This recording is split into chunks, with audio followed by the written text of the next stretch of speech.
A Penny's Worth of Character, Episode 15. When Sean walked over the sandbar, he didn't stop. He walked on and dried the tears from his eyes the best he could with the back of his hand. The turtle that had come to the sandbar to lay her eggs that morning was somewhere under the cool shade of the alders and the willows beside the stream. Leaves on the big sugar maple were wilted, too. The hawks were no longer circling in the high blue sky.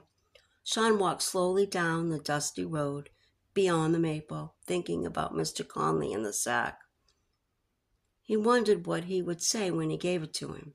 He didn't want to take the sack to Mr. Conley. Sean thought about running away from home. He thought about taking to the hills and going in any direction that would take him from home. Then he wondered how he could leave his father. His father didn't have any part in making him take the sack back to Mr. Conley and explain why he was bringing it back. And he thought about how hard it would be to stay away from his baby brother and his little sisters. Sean wanted to make his mother feel sorry for sending him back to the store with a sack worth a penny. But there wasn't anything left for him to do but face Mr. Conley. To think of returning the sack made his face get hotter than the sun could make it. He tried to think of what he was going to say, but his tongue got heavy again. It was as lazy as the wind and didn't want to speak these words. It would only be a few minutes.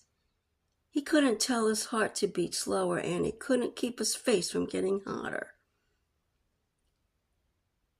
He walked around the bend in the road where the cliffs looked up to the hot blue sky. This was the first time in Sean's life he hadn't wanted to see Mr. Conley's little white store under the sycamore trees. Always before, when he had walked around the winding road beneath these cliffs and seen the store, he had started running to get there.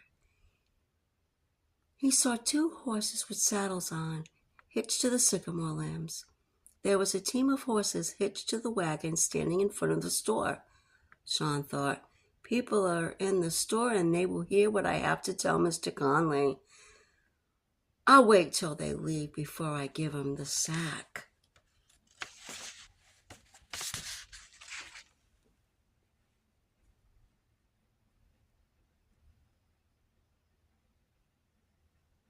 Sean stopped outside and looked in.